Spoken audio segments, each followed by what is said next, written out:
Assalamualaikum warahmatullahi wabarakatuh. Innal hamdalillah nahmaduhu wa nasta'inuhu wa nastaghfiruh wa na'udzu billahi min shururi anfusina wa sayyiati a'malina. May yahdihillahu fala mudilla lahu wa may yudlil fala hadiya lahu. Asyhadu an la ilaha illallah wahdahu la syarika lahu wa asyhadu anna Muhammadan abduhu wa rasuluh sallallahu alaihi wa ala alihi wa sahbihi wa sallama tasliman katsira. Hadirin jamaah Masjid Al-Hidayah yang mudah-mudahan dirahmati oleh Allah Subhanahu wa taala. Alhamdulillah kita ditakdirkan oleh Allah Subhanahu wa taala bisa datang ke tempat ini dalam keadaan selamat dan sehat walafiat. Walaupun kita lihat cuaca sedang hujan ya, tapi alhamdulillah Allah Subhanahu wa taala masih memberikan taufik kepada kita sehingga kita bisa melangkahkan kaki kita menuju masjid ini untuk dalam rangka menuntut ilmu yang akan kita siapkan sebagai bekal kita di akhirat nanti. Baik para jamaah sekalian, ini adalah pertemuan yang kedua. Alhamdulillah kita sudah di pertemuan pertama sudah membahas tentang muqaddimah al-usul salasa.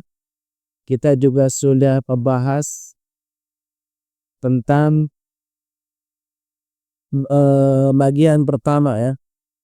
Kita sudah katakan bahwa ada 4 bagian buku ini, ada 4 bagian. Kita sudah membahas bagian yang pertama. Nah, bagian yang pertama waktu itu sudah kita bahas tentang 4 kewajiban seorang muslim ya. Sudah kita katakan pertama ilmu.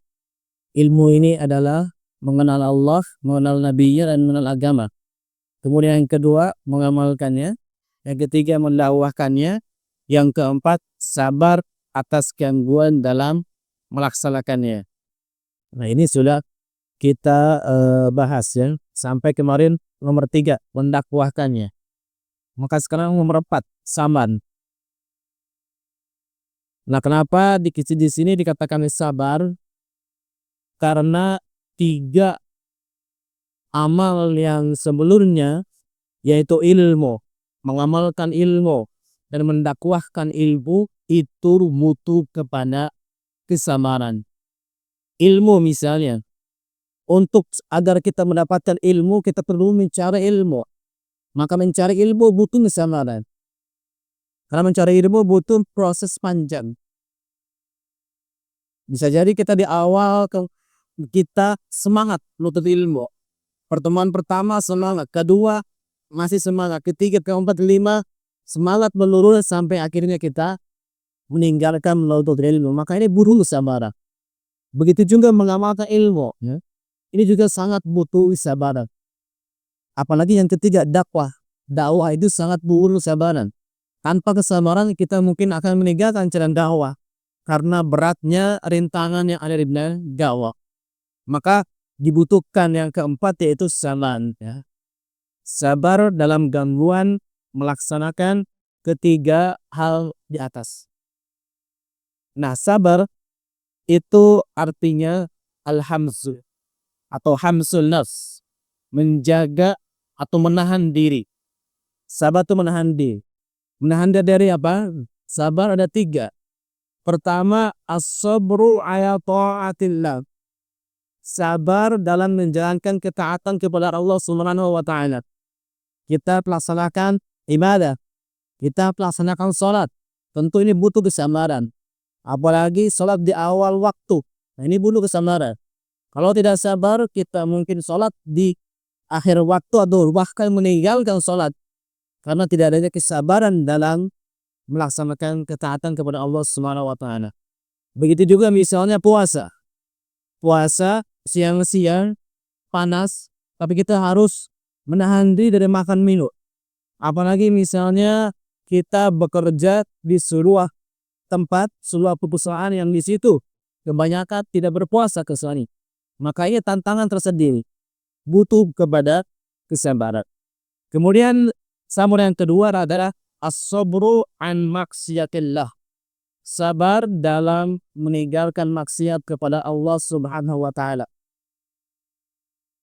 Hati kita atau nafsu kita pasti ketika melihat sebuah maksiat ada rasa ingin melakukan, terbersit dalam hati untuk melakukan, maka kita menahan diri kita dari hal-hal tersebut agar tidak melakukan perbuatan maksiat tersebut. Nah, ini merupakan kesabaran. Kemudian yang ketiga adalah as-sabru ala aqdarillah. Sabar dalam menghinggapi atau dalam menyikapi takdir Allah Subhanahu wa taala. Ketika kita mendapatkan takdir yang buruk misalnya, atau takdir yang kita tidak sukai, maka kita harus bersabar menghadapi takdir tersebut. Jangan sampai kemudian misalnya muncul perkataan, ucapan, atau bahkan perbuatan yang tidak baik karena hati kita tidak bersabar. Itu terkait dengan kesabaran. Nah, ada 3 macam kesabaran. Nah, termasuk di dalam ini ilmu, mengamalkan ilmu, mendakwahkan ilmu, ini semuanya masuk ke jenis yang pertama bisa, karena semuanya adalah ketaatan. Sabar dalam menjalankan ketaatan. Sabar menjauhi maksiat juga bisa, karena kita tetap menahan diri kita agar tidak keluar dari ketaatan. Sabar dalam melalui takdir yang buruk juga bisa, karena ketika kita berdakwah, ketika kita menuntut ilmu, kita misalnya menggunakan ke pengajian, niat kita menuntut ilmu, ternyata di tengah jalan kecelakaan. Nah, ini adalah takdir yang buruk. Aku buruk, maksudnya buruk bagi kita, tidak kita sukai, maka butuh kepada kesabaran. Maka oleh karena itu kemudian penulis mencantumkan yang keempat, yaitu sabar. Nah, terkait dengan dalil di sini dikatakan dalilnya adalah firman Allah Subhanahu wa taala. Maksudnya 4 kewajiban yang setiap muslim yang di atas tadi, ilmu, mengamalkan ilmu, mendakwahkan, dan sabar, dalilnya adalah ada di surat Al-Asr ayat 1-3. Surat yang sudah sama-sama kita hafal ya. Bismillahirrahmanirrahim. Wal 'asri, demi masa. Di sini Allah Subhanahu wa taala bersumpah dengan masa, dengan waktu. Ini menunjukkan bahwa masa atau waktu itu sangat penting bagi kita. Karena Allah Subhanahu wa taala tidak mungkin bersumpah dengan sesuatu kecuali sesuatu itu adalah sesuatu yang sangat penting. Maka ini peringatan agar kita memperhatikan waktu. Jangan sampai menyia-nyiakan waktu yang Allah Subhanahu wa taala berikan kepada kita. Kemudian Allah menjunjung, innal insana lafi khusr. Sesungguhnya manusia berada dalam kerugian. Artinya semua manusia yang ada di muka bumi ini semuanya rugi. Illal ladzina amanu, kecuali orang-orang yang beriman. Wa amilus shalihat, dan mengerjakan amal saleh. Wa tawassaw bil haqqi, dan saling nasihat-nasihati dalam kebaikan, dalam kebenaran. Wa tawassaw bis sabri, dan saling menasihati dalam kesabaran. Nah, di sini Allah katakan semua manusia rugi kecuali yang melaksanakan 4 perkara di atas. Pertama, orang-orang yang beriman. Iman itu maksudnya apa? Iman artinya kita memiliki ilmu yang sangat kuat terhadap sesuatu. Apa yang kita imani? Yang ini yang 3 tadi. Ilmu yang mengenal Allah, ilmu yang mengenal Nabi-Nya, ilmu mengenal agama Islam. Yang pertama, kita harus iman kepada Allah Subhanahu wa taala.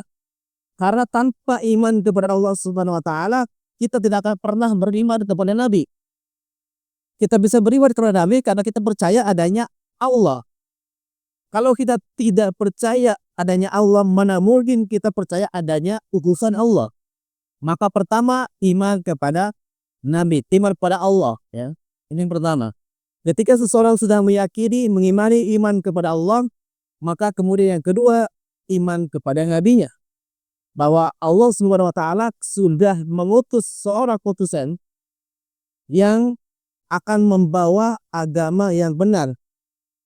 Ketika kita sudah beriman kepada Allah, beriman kepada nabinya, maka kita konsekuensinya kita beriman kepada agama yang dibawa oleh nabi ini. Karena ini adalah konsekuensi dari keimanan kepada Allah dan keimanan kepada nabinya. Dan ini yang akan kita bahas, yaitu usul salasa, ya. Maka penting di sini karena usul salasa ini adalah masuk ke illal ladzina amanu, kecuali orang-orang yang beriman. Yang kedua, wa amilus shalihat, mengerjakan amal soleh. Ini masuk poin yang kedua, mengamalkannya.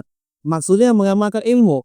Amal soleh itu adalah amal kita terhadap ilmu. Kita mengamalkan ilmu yang sudah kita pelajari. Itu adalah amal soleh. Kemudian yang ketiga, wa tawassul bil haqqi, saling menasihati supaya menaati kebenaran. Ini masuk nomor 3, mendakwahkannya. Karena dakwah itu tidak lain dan tidak bukan hanyalah saling menasihati. Saling menasihati antar kita berjalan menuju jalan Allah Subhanahu wa taala. Inilah hakikat dari dakwah. Kemudian yang keempat, wa tawassaw bis sabri, dan nasihat menasihati supaya menetapi kesabaran. Nah, ini masuk poin yang keempat, sabar atas gangguan dalam melaksanakannya. Jadi yang keempat hal tadi sudah Allah sebutkan dalam surat Al-Asr, surat yang sudah sama-sama kita hafal dari kecil, ya. Makanya di sini Imam Syafi'i mengatakan, "Lau ma anzalallahu hujjatan ala khalqihi illa hadhihi surah lakafathum." Beliau mengatakan, sekiranya Allah tidak menurunkan hujjah, dalil bagi makhluknya selain surat ini, niscaya ia telah tercukupi. Maksudnya dalil apa? Dalil bahwa wajib bagi kita melaksanakan 4 perkara di atas. Kalau tidak ada dalil dalam Al-Quran bahwa kita harus melaksanakan 4 perkara di atas, yaitu ilmu, amal, kemudian yang ketiga mendakwah, yang keempat adalah sabar. Kalau tidak ada dalil selain surat ini, maka kata Imam Syafi'i itu sudah cukup. Surat Wal Asri ini sudah mencukupi 4 perkara yang wajib kita laksanakan. Nah, Imam Syafi'i ini, ya, seorang imam besar, ya. Mungkin sudah kita sama-sama tahu, ya, dalam Islam itu ada 4 mazhab yang besar, yang utama. Yang pertama mazhab Hanafi, ya. Ini mazhab di antara 4 mazhab, mazhab yang tertua, mazhab Hanafi. Pendirinya Imam Abu Hanifah. Dan beliau memiliki pengikut sampai sekarang ada pengikut. Yang kedua adalah mazhab Maliki. Pendirinya adalah Imam Malik bin Anas. Sampai sekarang pengikutnya masih ada.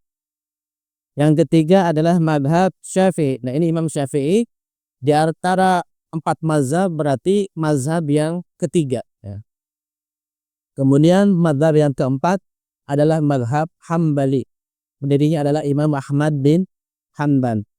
Jadi intinya adalah Imam Syafi'i ini salah seorang imam yang besar, memiliki pengikut yang banyak sampai hari ini.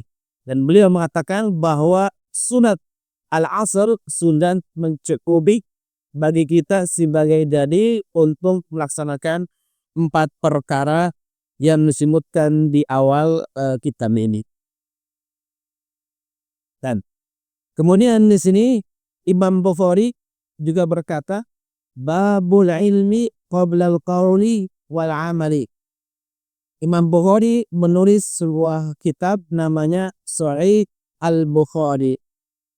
Di dalam Sahih Al-Bukhari, Imam Bukhari menulis sebuah bab al-ilm qabla al-qawl wal amal. Bab ilmu sebelum berucap dan berbuat. Nah, ini mendukung poin yang ke-1 dan ke-2, ya. Yang ke satu berarti ilmu dulu. Ya, Imam Bukhari mengatakan nomor satu ilmu. Kalau tidak punya, cari. Nomor dua, berucap dan berbuat. Maksudnya poin nomor buat, mengamalkan ilmu. Nah ini menunjukkan pentingnya menuntut ilmu ya sebelum kita berucap berkata sesuatu dan sebelum kita berbuat sesuatu agar perkataan kita perbuatan kita dilandasi dengan ilmu. Kemudian di sini dikatakan dalil hal tersebut adalah firman Allah Subhanahu wa taala, "Fa'lam annahu la ilaha illallah wastaghfir li dzambika." Ilmuilah, fa'lam ilmuilah annahu la ilaha illallah, bahwa tidak ada sesembahan yang berhak disembah kecuali Allah, wastaghfir li dzambik, dan mintalah ampun atas dosamu. Nah, di sini dikatakan ilmu didahulukan sebelum berkata dan beramal. Nah, karena Allah mengatakan di sini fa'lam, ketahuilah, ilmuilah. Artinya ilmu adalah nomor satu ya. Ini juga mendukung perkataan penulis bahwa nomor satu adalah ilmu, baru kemudian beramal, kemudian dakwah, dan kemudian yang terakhir adalah sabat. Tapi ini lanjutan dari pembahasan kita pekan lalu guys. Sekarang kita masuk ke pembahasan selanjutnya, ini berarti risalah yang kedua ya, pembahasan yang kedua dalam kitab Al-Usul As-Salasah. 3 keyakinan terhadap Allah Subhanahu wa taala.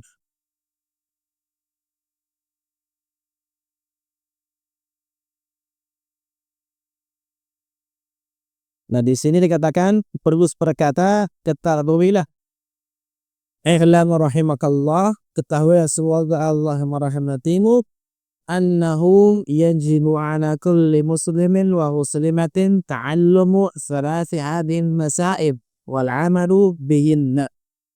Ketahuilah semoga Allah merahmatimu. Nah, ini sudah kita katakan bahwa penulis rahimahullahu taala dalam kitab ini banyak mendoakan pembacanya ya. Ini dikatakan doa yang kedua, rahimakallah, semoga Allah merahmatimu.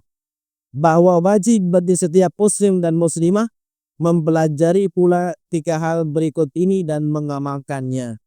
Jadi setelah penulis risalah yang pertama mengatakan wajib bagi kita mengamalkan 4 perkara, maka ada lagi 3 perkara yang harus kita pelajari dan harus kita amalkan. Yang pertama,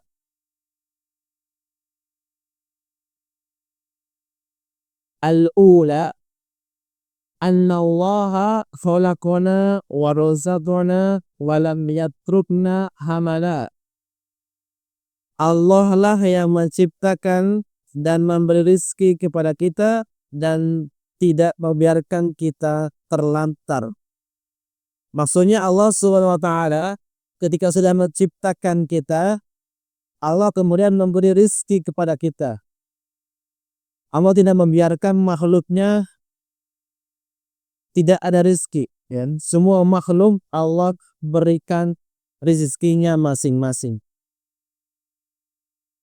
Di sini misalnya kita lihat ada cicak gitu ya. Cicak dia merayap, tidak bisa terbang, tetapi dia, makanannya adalah nyamuk. Nyamuk bisa terbang ya. Kalau kita pikir pakai logika, kasihan sekali gitu kan. Merayap tapi makanannya terbang. Tetapi Allah Subhanahu wa taala kemudian karena sudah menentukan rezeki bagi cicak, nyamuk datang sendiri. Akhirnya kemudian dicaplok ya. Itu kemudian rezeki ya. Jadi Allah Subhanahu wa taala menciptakan kita dan juga memberikan rezeki kepada kita. Jadi jangan sampai kita kemudian khawatir terhadap rezeki. Tidak ya, bahkan dikatakan dalam sebuah hadis, kita tidak akan pernah mati sebelum rezeki kita sempurna. Ya. Kalau misalnya kita ada satu tepung air yang belum kita tenggung, maka kita tidak akan pernah mati sebelum meneguk air tersebut. Karena rezeki sudah Allah tentukan. Nah, ketika Allah sudah menciptakan manusia, memberi rezeki manusia, Allah tidak membiarkan kita terlantar, tetapi mengutus seorang rasul kepada kita. Bal arsala ilaina rasula. Maksudnya Allah menciptakan manusia tidak begitu aja tanpa tujuan. Tetapi Allah kemudian mengutus seorang rasul. Dan ini juga termasuk rahmat Allah Subhanahu wa taala. Karena kalau Allah tidak mengutus rasul, kemudian Allah langsung menghukum orang tanpa mengutus rasul misalnya, maka manusia atau kita akan sangat kerepotan ya. Bisa jadi kita tidak akan masuk surga. Allah ciptakan surga, Allah ciptakan neraka, kemudian misalnya Allah tidak memberikan seorang rasul kepada kita, maka kita bisa jadi tidak akan pernah bisa masuk surga. Makanya agar kita masuk surga, Allah kasih utus seorang rasul agar menuntun kita menuju jalan surga. Faman ata'ahu dakhalal jannah. Siapa yang menaati rasul tersebut, maka dia akan masuk surga. Wa man asahu dakhalan nar. Dan barang siapa yang menentang rasul tersebut akan masuk neraka. Jadi Allah mengutus rasul untuk membimbing manusia ke jalan menuju surga. Maka Allah katakan siapa yang mengikuti rasul itu maka dia akan masuk surga, dan siapa yang tidak taat kepada rasul tersebut maka dia akan masuk neraka. Intinya penulis ingin mengatakan bahwa wajib bagi kita untuk beriman kepada rasul yang sudah Allah utus kepada kita. Karena Allah telah menciptakan kita, memberi rezeki kepada kita, maka kita harus beriman dan mengikuti rasul yang Allah utus kepada kita. Dalilnya adalah firman Allah Subhanahu wa taala, "Inna arsalna ilaikum rasulan syahidan alaikum kama arsalna ila fir'auna rasula. Fa'asa fir'auna rasula fa'akhadnahum akhdaw wabila." Sesungguhnya kami telah mengutus kepadamu seorang rasul sebagai saksi atas kalian, sebagaimana kami telah mengutus seorang rasul kepada Fir'aun, lalu Fir'aun menentangnya, maka kami siksa ia dengan siksaan yang berat. Dan di sini Allah mengatakan, kami telah mengutus rasul kepada kalian, bangsa Arab, termasuk kita ya. Karena rasul diutus kepada bangsa Arab dan juga kepada seluruh alam semesta. Allah mengatakan Allah sudah mengutus Nabi Muhammad sebagai rasul kepada kalian, sebagaimana kami telah mengutus seorang rasul kepada Fir'aun, yaitu Nabi siapa? Musa alaihissalam. Lalu Fir'aun menentangnya, maka kami siksa dia dengan siksaan yang berat. Nah, ayat ini menjadi dalil bahwa siapa yang menentang rasul maka dia akan disiksa dengan siksaan yang berat. Allah putus Musa kepada Fir'aun, Fir'aun menentang Musa alaihissalam, maka Fir'aun diberikan siksaan yang berat. Begitu juga Allah ketika mengutus Nabi kita Muhammad SAW kepada kita. Kalau kita tidak taat, maka kita pun akan disiksa sebagaimana Fir'aun disiksa. Maksudnya sama-sama masuk neraka dan neraka disiksa. Nah, ini adalah dalil bahwa kita harus mengikuti Rasul ya, agar kita tidak masuk ke dalam neraka. Nah, ini sudah kita bilang bahwa ini termasuk rahmat Allah sebenarnya, bahwa Allah memberikan petunjuk kepada kita agar kita bisa berjalan menuju surga Allah Subhanahu wa taala. Makanya Nabi itu, Rasul itu sebenarnya hanya mengajak kita agar masuk surga. Makanya dalam hadis lain dikatakan, kullu ummati yadkhuluna jannah. Nabi bersabda, seluruh umatku akan masuk surga illa man aba, kecuali orang yang menentang. Artinya orang yang menentang Rasul itu sebenarnya tidak ingin masuk surga. Rasul mengatakan, saya ada utusan Allah, setelah kiamat ada surga ada neraka, silahkan kalian ikut aku agar kalian bisa menuju surga. Siapa yang tidak ikut aku maka dia akan masuk ke dalam neraka. Nah, ini adalah tugas Rasul, hanya memberitahu, ya, hanya memberitahu umatnya, mengingatkan umatnya, menasihati umatnya agar mengikuti beliau. Tujuannya bukan untuk kepentingan Nabi Muhammad, tetapi untuk kepentingan kita semua agar kita bisa masuk ke dalam surganya Allah Subhanahu wa taala. Itu dalil dari yang pertama, ya, bahwa kita harus menaati Rasul yang dikirim kepada kita, yaitu Nabi Muhammad Sallallahu Alaihi Wasallam. Kenapa? Karena Allah sudah menciptakan kita, memberi rezeki kita, memberi banyak kenikmatan kepada kita dan seterusnya. Nah, ini adalah masuk ke dalam tauhid rububiyahnya, bahwa kita meyakini, mengimani bahwa Allah Subhanahu wa taala telah menciptakan kita, memberi rezeki kepada kita, memberi kenikmatan kepada kita, mengurus kita termasuk alam semesta lainnya. Ini masuk ke dalam tauhid rububiyah. Meyakini bahwa hanya Allah satu-satunya yang telah menciptakan, memberi rezeki kepada kita. Kemudian yang kedua, ya, di sini penulis mengatakan sesungguhnya Allah tidak ridho untuk disekutukan dengan sesuatu pun bersamanya dalam ibadah kepadanya, baik malaikat yang didekatkan ataupun nabi yang diutus. Dan di sini penulis mengatakan bahwa Allah la yarda, Allah tidak ridha al yushraka ma'hu ahadun fi ibadatihi, kalau ada seseorang yang menyekutukan Allah dengan apapun, la malapun muqarrab, misalnya menyekutukan Allah dengan malaikat yang didekatkan kepada Allah, Allah tidak ridho walaupun malaikat tersebut adalah malaikat tertinggi. Misalnya Jibril, misalnya ada orang syirik kepada Allah dengan Jibril, maka Allah tidak ridha.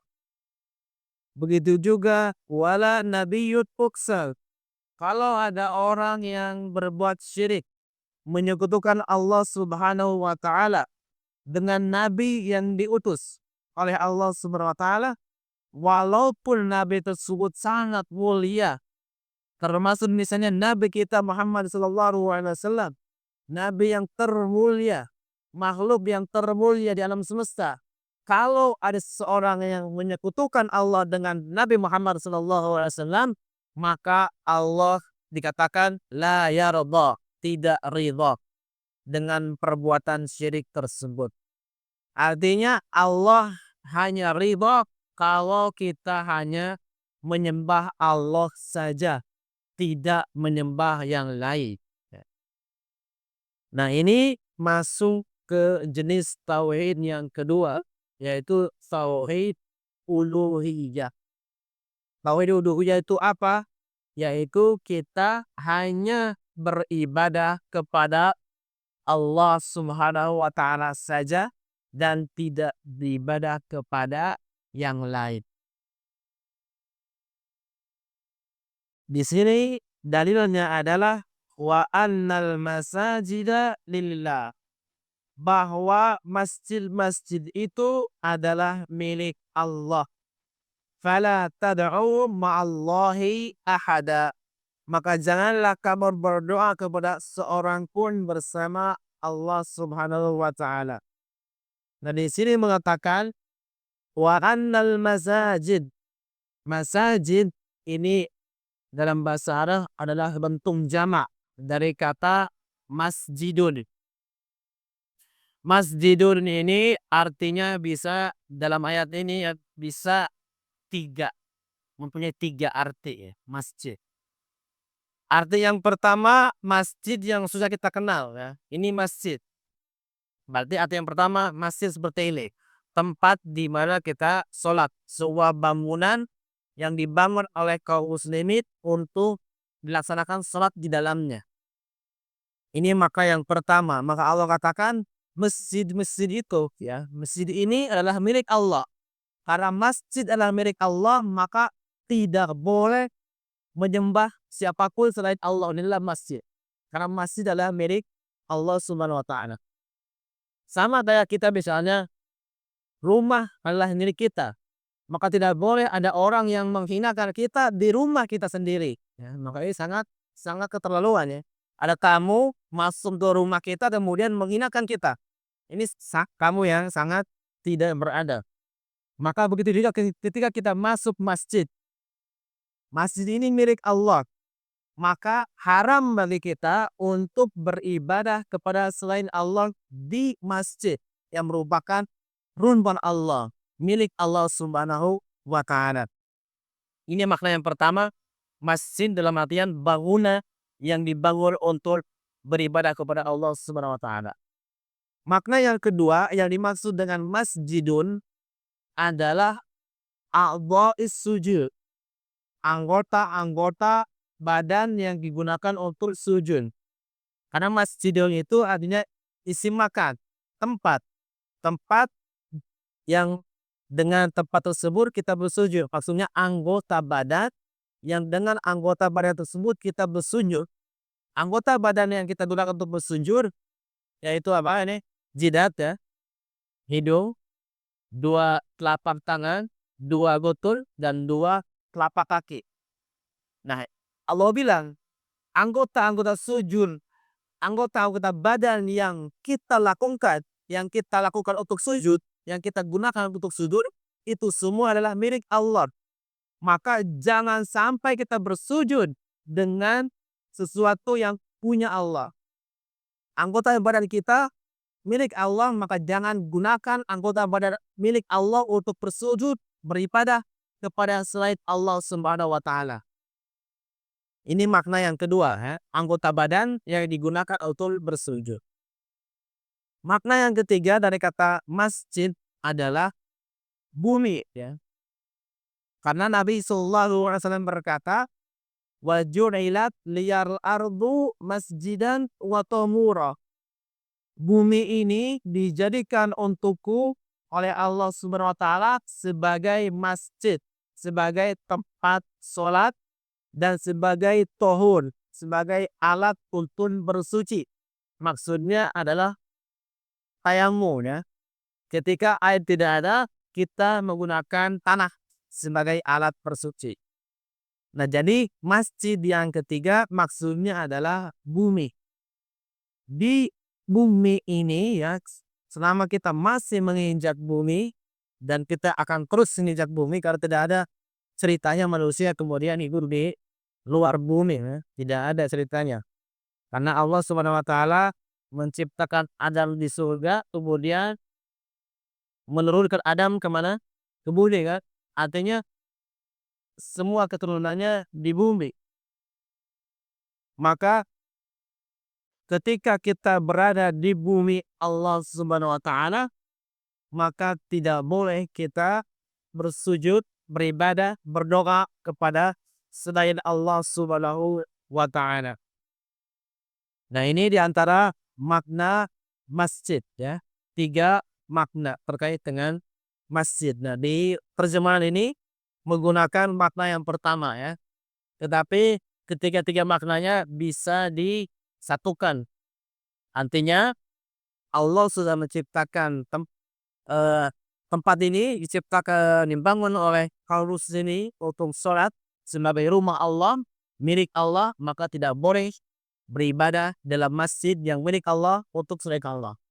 Anggota badan kita diciptakan oleh Allah, maka tidak boleh menggunakan anggota badan ini untuk beribadah kepada selain Allah. Bumi yang kita injak juga diciptakan Allah Subhanahu wa taala, maka Tidak boleh kita beribadah kepada selain Allah Subhanahu wa taala di bumi yang Allah ciptakan ini. Itu yang kedua ya. Kemudian yang ketiga, as-salisah anna man ata'ar rasul wa wahadallah, barang siapa yang menaati Rasul dan mentauhidkan Allah Subhanahu wa taala, la yajuzu lahu muwalatu man haddallaha wa rasulah walau kana aqraba qarib. Maka tidak boleh baginya untuk berwala, berkasih sayang kepada orang yang menentang Allah dan Rasulnya meskipun ia adalah kerabat dekatnya. Nah, yang ketiga ini terkait dengan masalah al-bara ya. Al-wala wal bara, terkait dengan masalah loyalitas. Seorang muslim, seorang yang mau beriman kepada Allah Subhanahu wa taala tidak boleh memberikan wala. Wala itu bisa berarti artinya kasih sayang, artinya loyal, artinya membela. Tidak boleh menyayangi, tidak boleh membela, tidak boleh memberikan loyalitas kepada orang yang menentang Allah dan Rasulnya. Maksudnya siapa itu? Orang-orang musyrik. Kita mentauhidkan Allah, maka kita tidak boleh membela orang musyrik dimanapun dia berada dan siapapun dia, walaupun dia adalah kerabat dekat. Kalau dia musyrik, tidak boleh kita bela, tidak boleh kita salju, tidak boleh kita berkasih sayang dengan orang musyrik ya. Karena ini adalah bagian dari tauhid. Bagian dari tauhid adalah kita mengingkari kemusyrikan, mengingkari perbuatan syirik dan berlepas diri dari pelakunya. Jangan sampai kita membela orang-orang yang musyrik ya. Di sini dalilnya adalah firman Allah Subhanahu wa taala dalam surat Al-Mujadilah ayat 22. La tajidu qauman yu'minuna billahi wa yawmil akhir yuwadduna man haddallaha wa rasulahu walau kanu aba'ahu wa abna'ahu aw ikhwanahu aw ashiratahu. Kamu tidak akan mendapati suatu kaum yang beriman kepada Allah dan hari akhir saling berkasih sayang dengan orang-orang yang menentang Allah dan Rasulnya. Jadi ayat ini mengatakan haram bagi kita memberikan wala, memberikan loyalitas, pembelaan, kasih sayang kepada orang-orang musyrik. Sekalipun orang musyrik tersebut adalah bapak-bapak kita, orang tua kita, bapak, kakek, dan seterusnya ke atas. Atau anak-anak kita, anak, cucu, cicit, dan terus ke bawah. Saudara-saudara kita, ya kakak, adik, dan seterusnya. Ataupun keluarga mereka.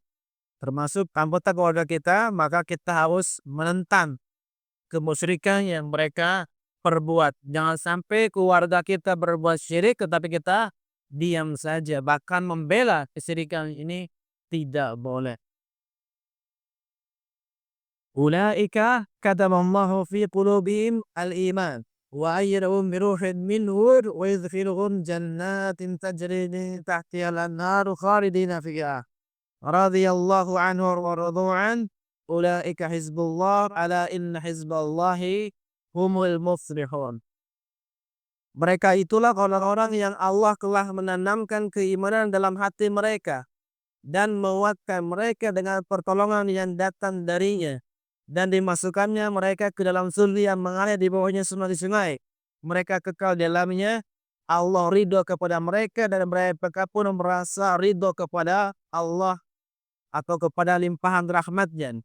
Mereka itulah golongan Allah. Ketahuilah bahwa sesungguhnya golongan Allah itulah golongan yang beruntung.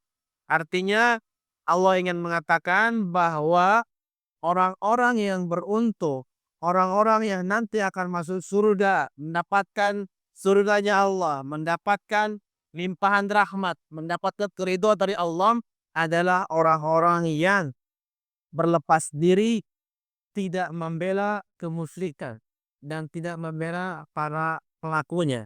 Artinya kalau kita membela kesyirikan, membela para pelakunya, maka kita tidak termasuk orang-orang yang nanti akan beruntung di akhirat. Ya. Dengan apa kita berlepas diri dari kesyirikan dan dari pelaku kesyirikan? Ada 3 macam ya. Pertama dengan al-qalb, bil qalbi, dengan hati. Maksudnya apa? Kita membenci orang-orang kafir. Kita benci orang kafir ya. Karena apa? Karena kekafiran yang ada dalam dirinya. Bukan karena dia orangnya, tapi karena kekafiran yang ada dalam dirinya. Wa a'yadahu. Kita juga benci kepada hari raya mereka, peringatan mereka, peringatan atau perayaan mereka. Kalau orang kafir mengadakan perayaan, peringatan, maka kita harus benci, tidak suka dengan hati kita.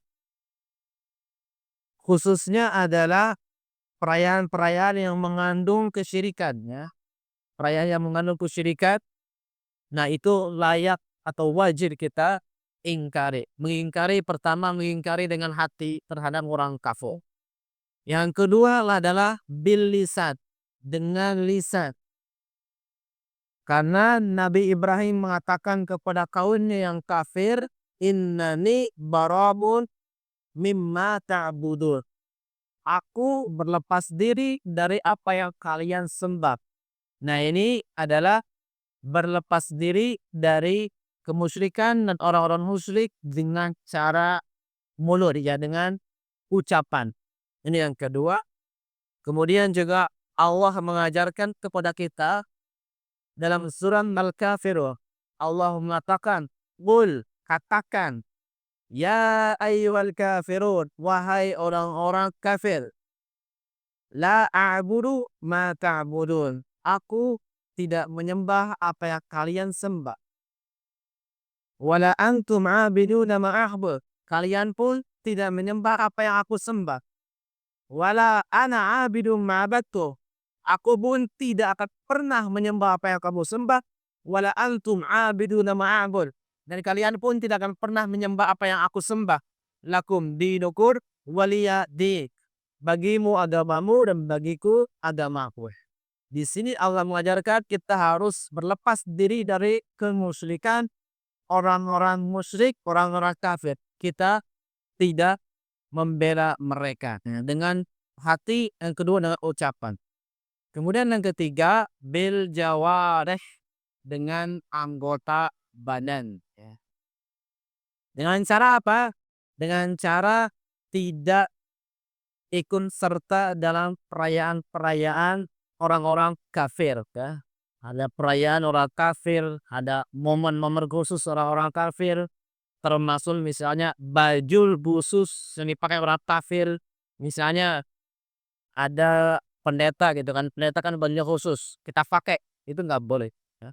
Atau misalnya paus ya, paus paus, pimpinan Kristen bukan paus ikan ya. Paus memakai jubah kebesaran, topi kebesaran, kita pun ikut memakai baju kayak gitu, itu haram ya, tidak boleh kita pakai. Kita ada satu lagi tentang makna Hanif ya, dan ini adalah risalah yang ketiga ya. Ketiga, artinya ini risalah terakhir sebagai muqaddimah menuju pembahasan inti yaitu usul salasa. Nanti di halaman eh, 14 inilah pembahasan inti kita, hal-hal yang wajib kita seorang muslim. Tentang makna Hanif, "Alam arsalakallahu itaatihi." Ketahuilah semoga Allah SWT membimbingmu ke untuk pentaatinya. Nah ini adalah doa yang ketiga ya. Jadi setiap risalah penulis mendoakan pembacanya. Ini doa yang ketiga. Kemudian penulis mengatakan, "Annal hanifiyyah millata Ibrahim an ta'budallaha wahdah mukhlishan lahud din."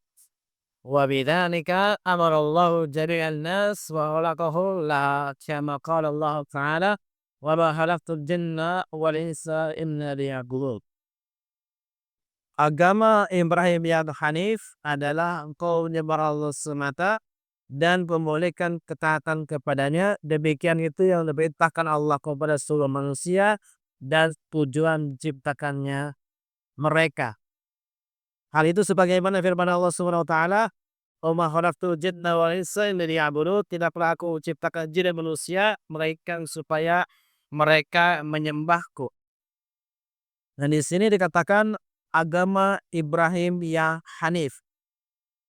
Artinya Nabi Muhammad ini tidak lain dan tidak bukan adalah kelanjutan dari agama Nabi Ibrahim, ya, hanya meneruskan agama yang sudah diajarkan oleh Nabi Ibrahim alaihissalam. Dan agama Nabi Ibrahim ini memiliki sifat yaitu sifatnya Hanif. Apa itu Hanif?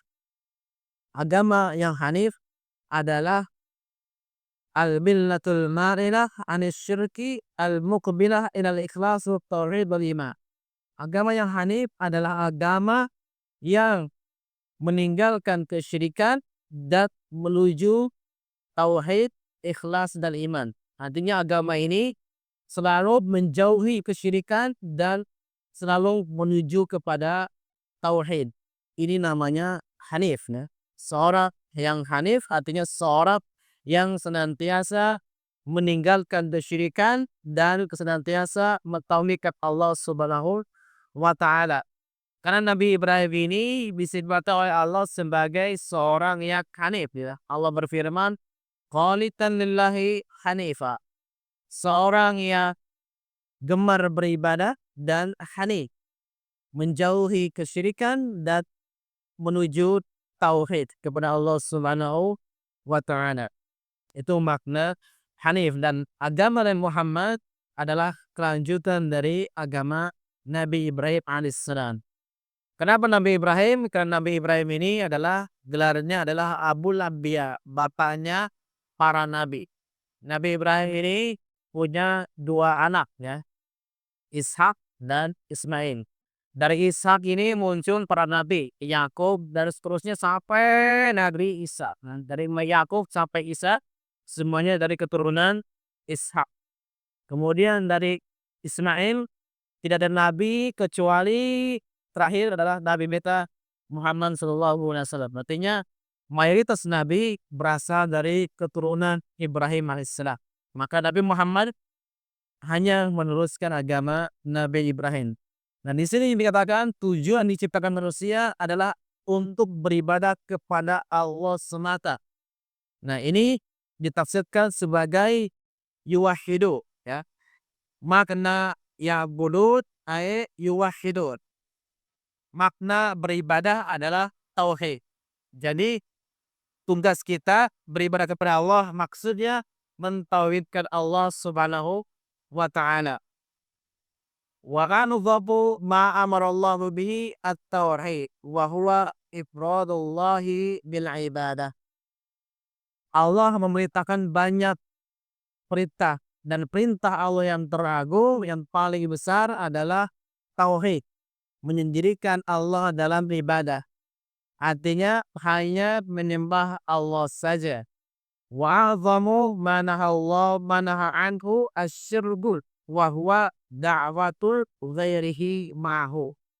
Dan Allah juga telah memberikan banyak larangan, dan larangan terbesar yang Allah berikan adalah berbuat syirik, yaitu beribadah kepada selain Allah Subhanahu wa taala. Ya. Dalilnya adalah wa'budullah wa la tusyriku bihi syai'at. Sembahlah Allah dan jangan berbuat syirik kepada siapapun, ya. Nah, ini muqaddimah terkait dengan materi inti al-usul as-salasa yang insyaallah akan kita bahas di pertemuan bulan depan insyaallah, ya. Masuk ke pembahasan inti. Mungkin ini yang bisa Anda sampaikan. Sebelum ana tutup, barangkali ada yang ingin ditanyakan, tafadhol, satu atau mungkin dua.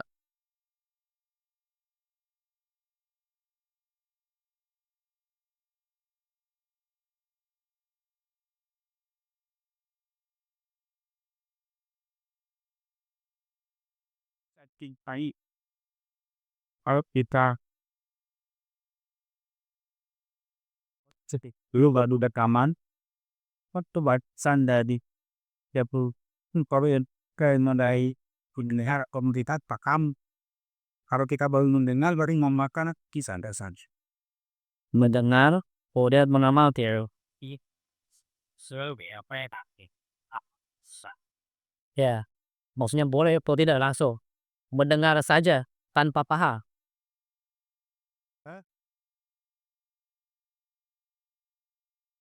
Ya, ini gini. Misalnya kita mendengar sesuatu, nah sebelum kita mengamalkan kan harus paham dulu kan.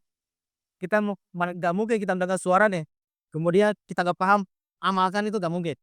Harus dipahami dulu kan. Dipahami dulu maksudnya apa, arahnya kemana, nah baru kemudian diamalkan. Jadi mendengar itu kan alat ya. Setelah kita mendengar sesuatu, kita berusaha untuk memahami. Paham, setelah paham, baru kita amalkan. Jadi paham itu harus, karena kita nggak mungkin mengamalkan sesuatu tanpa paham, itu nggak mungkin ya. Coba misalnya, lakukan ini misalnya. Kalau kita nggak paham ini tuh apa ya, nggak mungkin kan. Makanya didengar kemudian dipahami. Ketika kita apa yang kita dengar langsung kita amalkan ya, ini juga nanti bisa salah. Bisa jadi ustadznya maksudnya A, tapi kita kemudian mengamalkan jadi B. Jadi tetap dipahami dulu ya. Mendengar kemudian harus paham. Itu. Cep, Musebat. Kaji sih. Pantai juga sudah ya, COD. Kayak, kayak memang tidak mengalami dari adik sih. Arum, Mendengar hadis, kemudian pernah meresen. ya kita tahu mengenai pengaruh hadis itu dan lagi ilmuannya dulu ya. Ini boleh itu salah. Kita maksudnya Ustaz mengatakan sebuah hadis. Ya, Ustaz mengatakan sebuah hadis, kemudian Ustaznya menjelaskan maknanya. Ya kan? Kemudian pendengar mendengarkan, kemudian dia memahami hal tersebut. Kan? Ya itu ya diamalkan langsung ya. Kecuali ada semacam keraguan. Ini Ustaz kayaknya benar nggak Ustaz ini gitu. Nah, maka ketika ada keraguan, ya kita tanya Ustaz lain. Tanya Ustaz lain. Ini Ustaz tuh ngomong gini benar gak nih? Oh, benar nih. Udah. Intinya setelah apa namanya, ketika si mendapat ilmu, ya ilmu kali kemudian Ustaz yang kamu jelaskan dalilnya ini segala macam, ya kita tinggal mengamalkan ya, tadi. Kecuali tadi ada semacam keraguan yang harus dikonfirmasi. Benar enggak? Kayak gitu ya. Dan ilmu itu kan apa namanya, menuntut ilmu itu terus menerus ya. Hari ini kita menuntut ilmu, dapatkan ilmu sekian. Besoknya sekian, ada tambah tinggi. Bisa jadi kita di awal mengamalkannya mungkin seperti itu, tapi ketika tambah di ilmu, tambah ilmu, nanti pengamalan tadi akan tambah bagus. Akan tambah bagus sesuai dengan ilmu yang sudah terdapat. Tetapi kewajiban kita ketika mendengar ada ayat Quran, ada hadis Nabi SAW, maka kewajiban kita adalah sami'na wa ata'na, mendengar dan menaati. Kalau sudah dipastikan itu dari Al-Quran dan dipastikan itu dari hadis Nabi SAW. Mungkin 10. Cukup? Anjo. Manual. Kampada pokok. Các cái terakhir kan pamannya itu sayang deh sampai kalau nggak salah itu sampai ujokian deh ke. Jadi pidato dan berkasih sayang deh. Gimana saya kita dirasa gitu.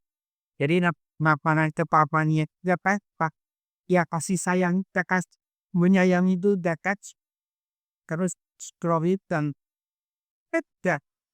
Pasya lagi sampai dulu lah batasan kasih sayang tidak boleh berkasih sayang Sebenarnya kata-kata di sini kasih sayang itu terjemah dari wala yuwali. Wala yuwali itu artinya adalah tadi bisa kasih sayang, mencintai, menyayangi, membela, kemudian memberikan loyalitas kepada orang kafir ya.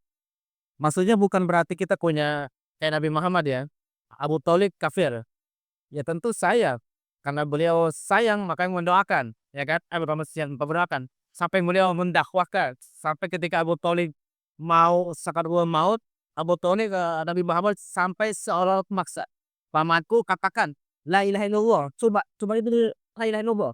Sampai seolah-olah memaksa, sampai ayat turun ayat, "Jangan paksa kayak gitu karena Allah memberikan hidayah kepada yang Dia kehendaki." Maksudnya di sini adalah kita membela orang-orang musyrik, ya. Ada ada saudara kita berbuat kesyirikan, maka kita kemudian bela kesyirikannya karena dia saudara kita. Nah, ini tidak kalau masalah sayang ya pasti sayang kan, bukan sayang yang seperti itu yang dimaksud, ya bukan sayang seperti itu. Maksudnya adalah dengan bahasa mudahnya kita jangan sampai menjadi pembela kekafiran, pembela kemusyrikan. Kalau ada saudara kita, ya kita harus sayang dalam artian sayangnya itu begini, kita sayang dia masuk neraka, ya kan? Makanya ketika Nabi Muhammad ya, ada orang Yahudi meninggal, Nabi itu sedih. Kenapa? Karena beliau melihat umatnya digeret meninggal itu kan sedang diseret ke dalam neraka. Beliau sedih karena ada umatnya yang masuk neraka. Maka kita pun melihat tetangga kita kafir ya sedih tuh kan. Dalam artian sayangku sayang seperti itu, bukan artian kemudian sayang kemudian membela. Itu beda ya. Anak berbuat jahat, kemudian karena itu anak kita bela. Nah, itu yang dinamakan wala. Tidak boleh berkasih sayang, tidak boleh membela orang-orang musyrik ya. Dan ini juga pernah terjadi, maksudnya di zaman Nabi Muhammad ada ketika Nabi Muhammad ingin menyerang Mekah, kemudian ada seorang sahabat yang dia punya memberitahu orang musyrik terkait dengan rencana Nabi tadi. Maka kemudian diingatkan oleh Nabi, tidak boleh membela orang-orang kafir. Walaupun itu saudara, walaupun itu kerabat dekat, orang kafir nggak boleh dibela. Termasuk kita nanti ada misalnya sebuah peperangan, ada kafir melawan muslim misalnya, maka kita tidak boleh membela orang kafir. Bagaimanapun muslim tersebut, bisa jadi muslim tersebut banyak salahnya, tetapi ketika sudah terjadi pertempuran kafir dengan muslim, maka kita bela orang muslim, jangan sampai kita bela orang kafir. Dengan alasan itu saudara kita, itu kerabat kita dan seterusnya. Ya, jadi sekali lagi bukan artinya sayang dalam artian kasih sayang normal, tapi sayang dalam artian sayang kemudian membela kemusyrikan seluruhnya. Kalau masalah sayang, kita harus sayang kepada semua orang. Orang kafir ya kita sayangi dengan cara apa? Dengan cara mendakwahi dia agar masuk Islam ya. Itu bentuk kasih sayang kita, bukan sayang kemudian membela. Nah, itu maksud bukan wala. Mungkin itulah ini ya. Cukup. Cukup ya.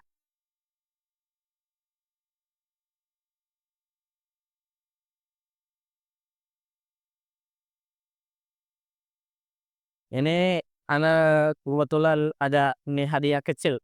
Hadiah kecil. Hadiah kecil ada 2 buku nih buat Bapak penanya tadi. Bapak penanya dan buat Pancar ya. Secara nanti anak kasih. Nah, coba. Ini hadiah yang kecil ya, bukan hadiah. Kebetulan lagi bawa mereka.